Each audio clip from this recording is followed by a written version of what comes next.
వచ్చిన స్పందన చూస్తుంటే అంతా ఇంత కాదు, ఏదో ఫస్ట్ రిలీజ్ లాగా ఉంది. కరెక్ట్. అప్పుడు పెద్దవాళ్ళు చూశారు, వాళ్ళ పిల్లలు మా నాన్న ఇందిర చాలా బాగుంటుందని చెప్పారు, బట్ ఇంతకంటే బ్రహ్మాండంగా ఉంది ఇందిర. వీరశంకర్ రెడ్డి అనగానే ఒక ట్రాలీ చేసాం, వీరశంకర్ రెడ్డి. ఆ రీ రికార్డింగ్ అసలు మనకు ఒళ్ళు జలదరిస్తుంది, అట్లా ఉంటుంది. అప్పుడు ఒకే కదాని పీకేస్తే పీక కోస్తాం, ఎక్స్ట్రాడినరీగా చెప్పారు. అంటే అలాంటి స్పేసెస్ కానీ నువ్వు ఊహించకపోతే అది ఇచ్చేవారు కాదు, ఆ స్పేస్ ఇవ్వకపోతే ఆయన కొట్టేవాడు కాదు, ఈ రోజున మాట్లాడుకునేవాళ్ళం కూడా.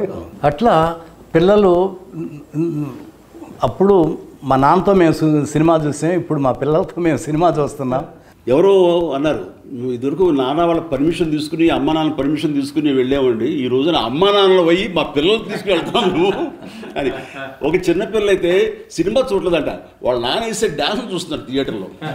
ఇదే నాన్నకి ఏం పోయేగానే వచ్చిందమ్మా ఇలా డ్యాన్స్ చేస్తాడు, మోకాళ్ళు వంగట్లేదు, దాయి దాయి దమ్మకి వీట స్టెప్ ఏంటని చెప్పేసి.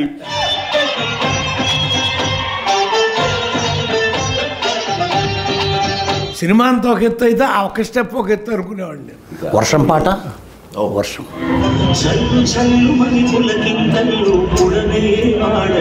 ప్రతి క్లాసులోనూ ప్రతి ఒక్కడు నిన్న సీసాలు పట్టుకెళ్ళారు, వర్షం పడతారు థియేటర్లో సార్.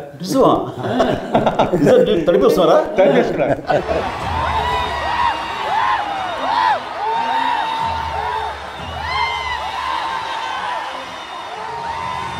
ముఖ్యంగా ఆ జడతో నా మనసు కాయ జడ లేదు అనే ఎక్స్ప్రెషన్ ఇస్తూ ఆ మూమెంట్ చేస్తూ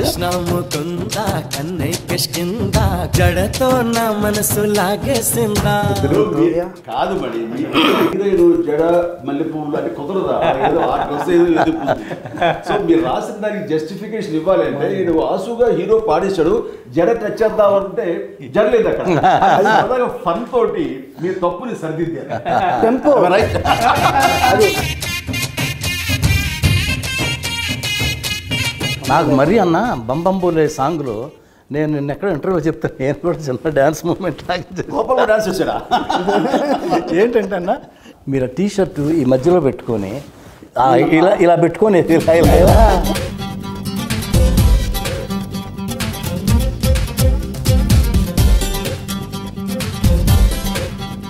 ఆ బంబంబోలే మాత్రం అది జీవితాన్ని జన్మకి ఒక పాట అంటారు, అలాంటిది నాకు ఆ రిథమ్. ఈ మధ్య విశ్వంబర్కి మేము బెంగళూరు వెళ్ళాం కంపోజ్కి, కీరవాణి గారితో.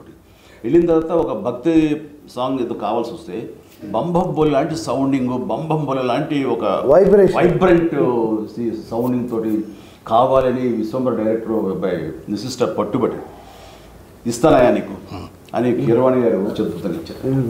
రాము అది చూడబోతున్నాం. మనకి సౌత్కి హిందీ మార్కెట్ గేట్ ఓపెన్ చేసిన సినిమా ఈ ఇంద్ర ద టైగర్ అనే పేరుతోటి. అది ఎక్స్ట్రా ఒక మనకి ఇన్కమ్ అయిపోయింది తెలుగు సినిమాలకి. దానికి నాంది పలికింది ఇంద్ర ద టైగర్. కథ, మాటలు, పాటలు, దర్శకత్వం, ఈ నాలుగింటికి 4 మార్కులు ఇస్తామండి సినిమాకి. కానీ ఈ మీ దగ్గరికి వచ్చేసరికి ఇవి మేము సగం అయితే మాకు సగం అంతే అంతే. మీ గురించి ఒక మాట చెప్తా. మీరు ఖైదీ సినిమాలో వస్తుంటారు బ్రిడ్జి మీద, ఎక్కడికి వెళ్తూనే ఉంటాడు అంటే కోటిపల్లి ఓహో అని వెళ్ళిపోతుంటాడు. కానీ మీరు షిఫ్ట్ అవుతారు, ఏంటి కొండపల్లి అక్కడికి వెళ్తున్నాడు అంటే మనసు మార్చుకున్నాం. అలా మీరు ఇండస్ట్రీకి నటుడిగా వచ్చారు, కానీ మనసు మార్చుకుని మహానటుడు అయ్యారు. అది ఈ సినిమాలో మెగాస్టార్ చిరంజీవి గారు హీరోనే కాదు, మేము ఫస్ట్ స్టోరీ డిస్కషన్ అయిన తర్వాత ఇంకా ఎందుకు కరెక్ట్గా రావట్లేదని దత్తు గారు నేను అన్నా మీరు రావాలి, మీరు కూర్చోవాలి, అప్పుడు కానీ పెద్ద అబ్బాయి కుదురుగా కూర్చోడు అంటే 4 రోజులు ఆయన వచ్చి, ఆయనకు అవసరం లేదు డైలాగ్, సీన్ బై సీన్ అనుకుంటా మొత్తం ఫుల్ స్క్రిప్ట్ రెడీ చేసుకున్నాం. జగదేవి వీరు అతను సుందరి నుంచి ఆయన చేసి సినిమా అన్నింటిలో నన్ను కూర్చోబెట్టాము. అందరూ 2.5 months కూర్చున్నారు ఆయన జగదేవి సుందరికి మద్రాసులో. రాఘేంద్ర వారిని 5 రోజులు మిస్ అయ్యాడు, కానీ 2.5 months ఆయన తప్పన ఇది అంతా ఎంత ఎక్స్ట్రాడినరీగా ఉంటుందో. ఫైనల్ ఇప్పుడు లెంగ్త్ ప్రాబ్లం వచ్చింది. మేము ఫస్ట్ కాపీ చూసాం. 3 hours 20 minutes వచ్చింది. 25 minutes తగ్గించాలన్న ఇది 18 నిమిషాలు 20 నిమిషాలు లేపు అవుతాం. ఇప్పుడు మేమంతా అనుకున్నాం మిమ్మల్ని ముందు కూర్చోబెట్టి మేము ఎవరో ఏం మాట్లాడకూడదు అని పర్ఫెక్ట్గా ఆ లెంగ్త్ ఇన్పుట్స్ అన్నది ఎవరు ఏమి ఇస్తారో తెలియదు, ఎలాంటి సహకారం లభిస్తుందో తెలియదు. ఒక బ్రెయిన్కి 2 బ్రెయిన్లు గొప్పవి, 2కు 3 బ్రెయిన్లు ఎప్పుడు గొప్పవి. అది నమ్మినటువంటి మనిషి గొప్ప. వెల్కమ్ చేయాలి, అందరికి ఇన్పుట్స్ తీసుకోవాలి. అప్పుడే ఇలాంటి మంచి మంచి సినిమాలు వస్తాయి. ఫస్ట్ ఆఫ్ ఆల్ ఇది ఈగోలు అనేది ఉండకూడదు. ఆఖరికి అల్టిమేట్గా సినిమా హిట్ అయితే ఎవరి పేరు వస్తుంది? ఇందిరా అంటే బి గోపాలే.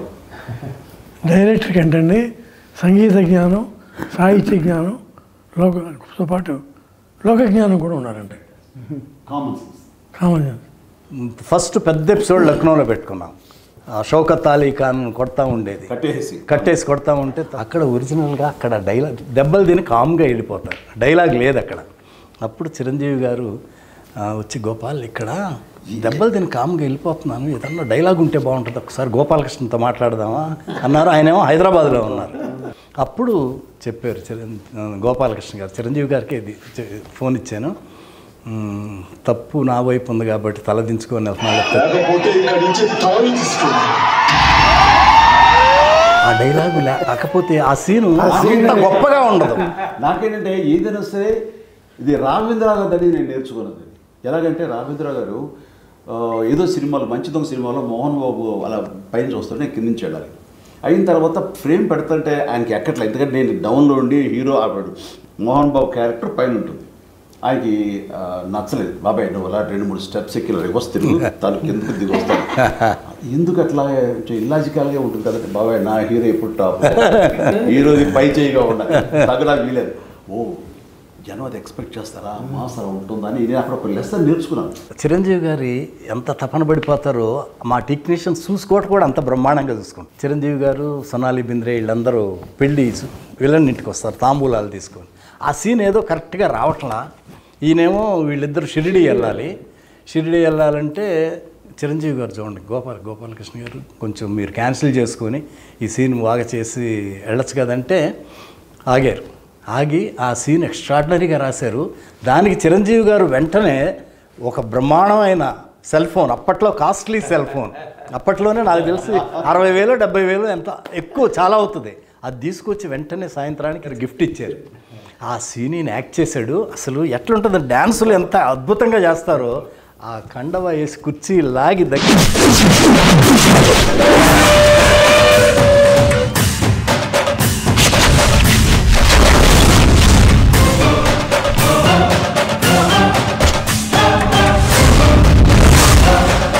సింహాసనం మీద కూర్చునే అర్హత అక్కడ ఆ ఇంద్రుడిది, ఇక్కడ ఈ ఇంద్రసేనుడు. ఎంత బ్రహ్మాండంగా చెప్పారు ఆ డైలాగ్. ఆ సీన్ అన్నా నేను మిడ్ నైట్ 12ంటికి ఇప్పుడు ఎడిటింగ్ చేశాను. దత్తు గారు ఒక ఉండగా వచ్చారు, 12 o'clock వచ్చారు.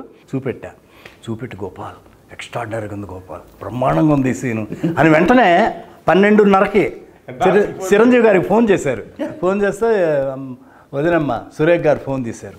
దత్తు గారు ఏంటి ఇప్పుడు చేశారు ఏంటంటే, లేదు నేను బాస్తో మాట్లాడాలి, పడుకొని ఉన్నారు, లేదు లేపండి మాట్లాడాలన్నారు.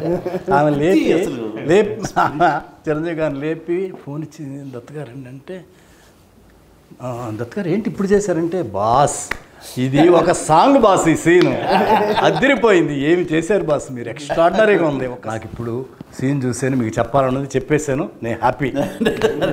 కమర్షియల్ సినిమాలకి ఈ ఇందులో ఒక నిఘంటువు, ఒక గైడ్ అండి అది అనుకోవచ్చు. అలాంటి ఇది టేకింగ్ వైజ్ కానీ కథనం కానీ డైరెక్ట్గా బి గోపాల్ కానీ కథ అందించినటువంటి మన చిన్నకృష్ణ కానీ.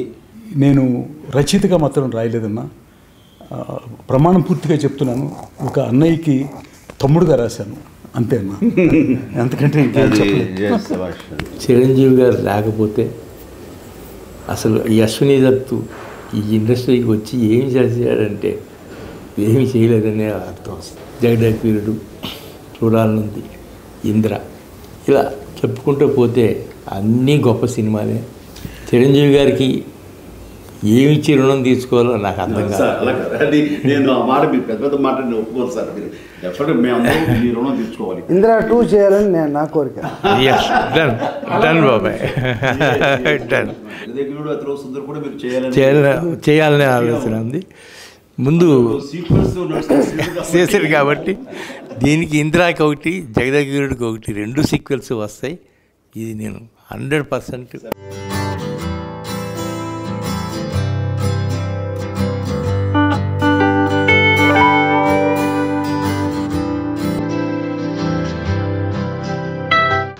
ఇరవై 2 ఏళ్ల తర్వాత వచ్చిన మళ్ళీ అదే ఊపు, అదే ఉత్సాహం, అదే అద్భుతం.